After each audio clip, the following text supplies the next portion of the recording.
What is happening, Magnus? So we have an update from the president himself. I think it's weird. I've seen comments where people are like, yeah, you voted for this. Glad you're happy. Biden and the Democrats was all war happy. What the hell are you talking about? No matter who got voted in, I think the United States would be striking or warring with somebody. Get the hell out of here. Like, it'd be nothing but peace if someone like Kamala Harris had gotten voted in. Right. Some of the comments are just some of the stupidest things I've ever seen in my life. The way people just, I don't know what the word is, but stupid. Shit. That's what I told you. I don't trust either side, but I try to weigh things rationally. People talking like if someone else had been voted in, nothing would have happened. Everything would have just been peachy. Check this out. Our objective was the destruction of Iran's nuclear enrichment capacity and a stop to the nuclear threat posed by the world's #1 state sponsor of terror.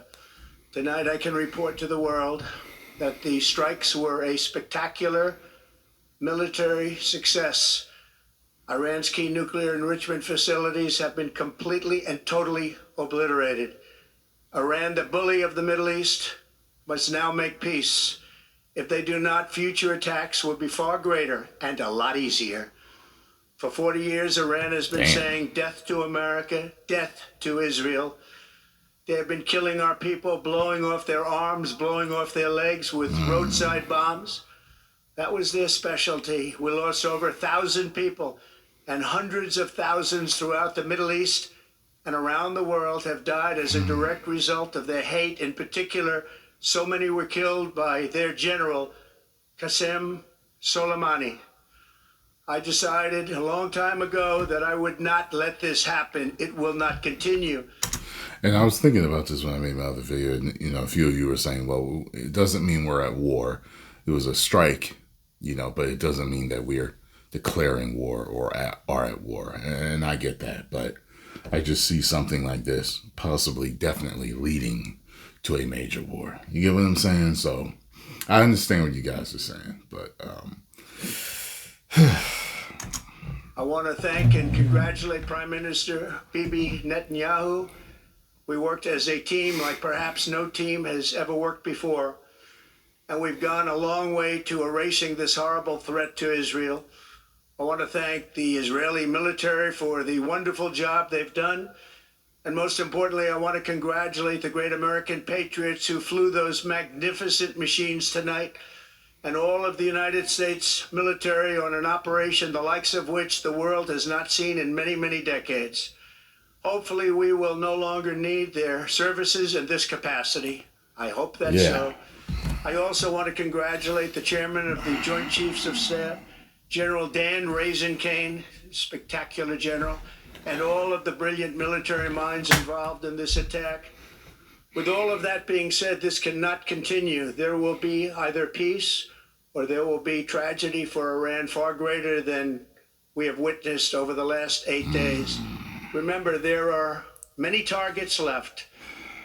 Tonight's was the most difficult of them all, by far, and perhaps the most lethal. But if peace does not come quickly, we will go after those other targets with precision, speed, and skill. Most of them can be taken out in a matter of minutes. There's no military in the world that could have done what we did tonight, not even close. There has never been a military that could do what took place just a little while ago. Tomorrow, General Kane, Secretary of Defense, Pete Hegseth will have a press conference at 8 a.m. at the Pentagon. And I want to just thank everybody, and in particular, God.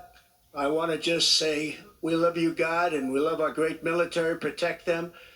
God bless the Middle East. God bless Israel, and God bless America. Thank you very much. Thank you. in situations like this, I know sometimes certain things, may have to be done. You know what I'm saying? I get that. You know what I'm saying? I'm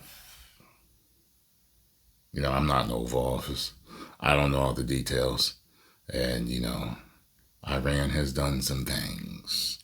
So, that's what I'm saying. You know what I mean? But like I said, you guys asked me to speak on this. I'm for, I'm anti-war. I don't, like all that. But if certain things have to be done, if, certain offensives, need to be taken,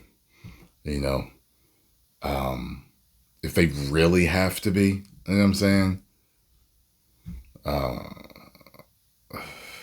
Some of the greatest, nations on earth and in history, have had to make certain strategic military moves in order to protect themselves or have peace or, it's just, the nature of men being what we are, the savages that the human race can be. Sometimes certain things have had to be done, or at least people have felt that they had to be done. You know what I mean? So I don't know how this is going to continue. I don't know if it's going to ramp up anything, but let me know what y'all think in the comments. Hopefully it doesn't lead to, W3. But, people are talking about, you voted for this. Well, if we had voted the other way, some other altercation would have happened.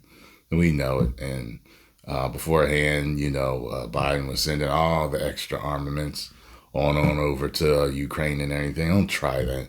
That's talking stupid. You know what I mean? Like, yeah, everything. We'd all been frolicking through the posies if we had voted the other way. Right. That's what would have happened. 10 million subscribers. Woo!